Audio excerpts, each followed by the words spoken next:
पंतप्रधान सूर्यघर मोफत वीज योजनेला मुंबईच्या भांडूप परिमंडळामध्ये चांगला प्रतिसाद मिळालेला आहे।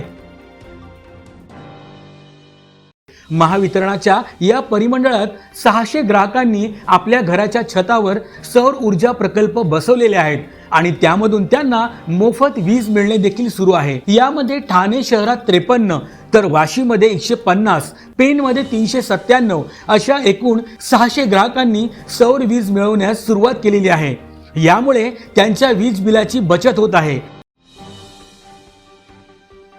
या योजनेमध्ये निवासी घरगुती कुटुंबांसाठी प्रति किलोवॅट 30,000 रुपये अनुदान मिळते, तर 3 किलोवॅट पर्यंत अतिरिक्त 1 किलो क्षमतेसाठी 18,000 रुपये इतके अनुदान दिले जाते।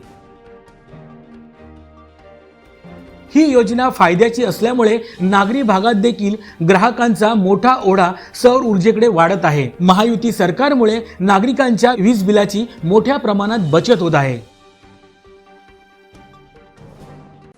महाराष्ट्रासह देश विदेशातल्या ताज्या घडामोडी आणि बातम्या पाहण्यासाठी गुगलवरती जाऊन www.mumbaideadline24.com या आमच्या वेबसाईटला भेट द्या। त्याचबरोबर युट्यूबवरती जाऊन मुंबई डेडलाईन 24 हे चॅनेल सर्च करा। सबस्क्राईब हे बटन दाबा। आमच्या नवीन घडामोडी आणि ताज्या अपडेट पाहण्यासाठी बेल आयकॉनला क्लिक करा।